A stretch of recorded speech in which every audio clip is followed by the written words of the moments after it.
Assalamualaikum warahmatullahi wabarakatuh. Perkenalkan, nama saya Siti Nur Fadilah, NIM 2021 100 290 750, Prodi Ekonomi Syariah. Di sini saya akan mempresentasikan makalah saya yang berjudul Ekonomi Terbuka Makro Islam, Ekonomi Islam. Pengertian ekonomi Islam. Definisi ekonomi Islam adalah kajian tentang produksi, distribusi, dan konsumsi kekayaan di dalam masyarakat di dunia. Definisi lain ekonomi Islam sebagai cabang ilmu pengetahuan yang berdaya upaya untuk memberikan pengetahuan dan pengertian tentang gejala-gejala masyarakat yang timbul karena perbuatan manusia dalam usaha untuk memenuhi kebutuhan atau memenuhi kemakmuran. Pengertian ekonomi makro Islam itu sendiri adalah ilmu yang membahas permasalahan kebijakan ekonomi secara makro berupa pengelola dan pengadilan dan pengendalian sesuai dengan ajaran Islam. Dalam membahas perspektif ekonomi Islam, ada satu titik awal yang benar-benar harus kita perhatikan, yaitu ekonomi dalam Islam itu sesungguhnya bermuara pada akidah Islam yang bersumber dari syariatnya. Para ahli ekonomi Islam yang mengemukakan pengertian ekonomi Islam yaitu pertama Muhammad Akram Khan, yang nomor 2 Muhammad Abdul Manan, yang nomor 3 Muhammad Umar Capra. Yang pertama, menurut Muhammad Akram Khan, secara lepas dapat diartikan bahwa ilmu ekonomi makro Islam bertujuan untuk melakukan kajian tentang kebahagiaan hidup manusia yang dicapai dengan mengorganisasikan sumber daya alam atas bekerja sama dan partisipasi. Yang nomor 2, menurut Muhammad Abdul Manan. Menurut Manan, ilmu ekonomi makro Islam adalah ilmu pengetahuan sosial yang mempelajari masalah-masalah ekonomi masyarakat yang diilhami oleh nilai-nilai Islam. Yang nomor 3 yaitu pendapat Muhammad Umar Capra.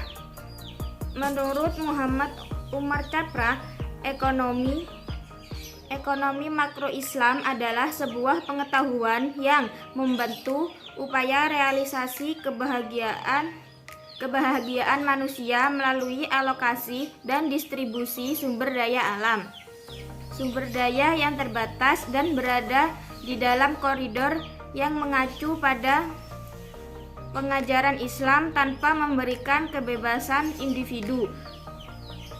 Pengertian sistem ekonomi terbuka yaitu perekonomian yang melibatkan diri dalam perdagangan internasional, ekspor maupun impor, barang dan jasa, serta model dengan negara-negara lain.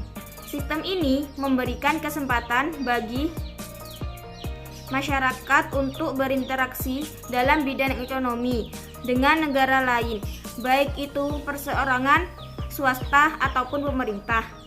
Faktor-faktor yang bisa menyebabkan perdagangan internasional.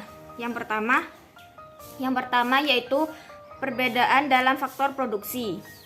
Yang nomor 2, motif keuntungan untuk diperoleh dalam perdagangan. Nomor 3, perbedaan dalam tingkat kelangkaan. Yang nomor 4, perbedaan komparatif dari harga barang. Dan yang terakhir, perbedaan dalam kemampuan untuk produksi. Penyebab terjadinya perdagangan nasional dalam sistem perekonomian terbuka.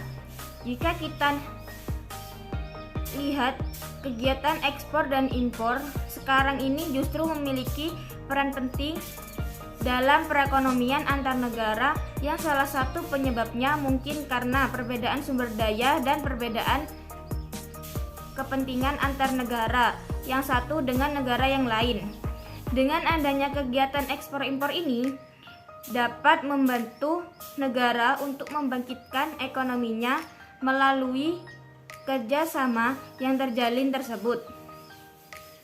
Di Indonesia sendiri, terdapat berbagai jenis kerjasama perdagangan internasional yang terjadi secara lengkap dan dapat dipelajari melalui buku Kerjasama Perdagangan Indonesia. Kegiatan ini juga memicu sistem perekonomian yang semakin tanpa batas yang ditunjukkan oleh lembaga perbankan dan keuangan. Juga turut mengikuti perkembangan transaksi yang mendukung kegiatan ekspor dan impor tersebut. Inilah yang disebut dengan perekonomian global yang mewujudkan kegiatan perdagangan secara internasional. Sekian presentasi dari saya. Wassalamualaikum warahmatullahi wabarakatuh.